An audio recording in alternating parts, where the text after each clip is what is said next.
যুক্তরাষ্ট্রের সঙ্গে দেশের কোনো গোপন চুক্তি নেই, যা কিছু আছে তা প্রকাশ করা হয়েছে বলে জানিয়েছেন পররাষ্ট্রমন্ত্রী ডক্টর খলিলুর রহমান। সচিবালয়ে ঢাকায় নিযুক্ত আমেরিকার রাষ্ট্রদূতের ব্রেন্ট টি. ক্রিস্টেনসেন প্রধানমন্ত্রীর সৌজন্য সাক্ষাৎ শেষে এসব কথা বলেন। পররাষ্ট্রমন্ত্রী জানান, যুক্তরাষ্ট্রের সাথে পারস্পরিক সম্পর্ক, বিশেষ করে জ্বালানি, বাণিজ্য, উন্নয়ন সহযোগিতা নিয়ে সাধারণ আলোচনা হয়েছে। একই সঙ্গে রোহিঙ্গা সংকট মোকাবেলায় যুক্তরাষ্ট্রের চলমান সহায়তা অব্যাহত রাখার বিষয়টিও বিশেষ গুরুত্ব পেয়েছে।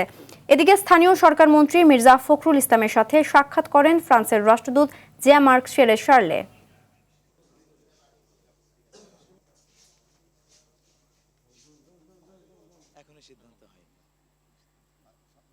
যুক্তরাষ্ট্রের সঙ্গে আমাদের কোনো গোপন চুক্তি নাই। এই যে চুক্তি, সেটা আমরা প্রকাশ করে দিয়েছি।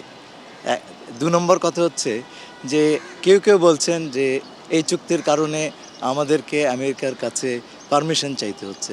একেবারে মিথ্যে কথা। এই রাশিয়ান তেল কেনার ব্যাপারে সব দেশের উপরে রেস্ট্রিকশন আছে, আমেরিকান রেস্ট্রিকশন। সুতরাং আপনাকে সেই রেস্ট্রিকশনের ওয়েভার চাইতে হবে। এটার সঙ্গে বাণিজ্য চুক্তির কোনোই সম্পর্ক নেই।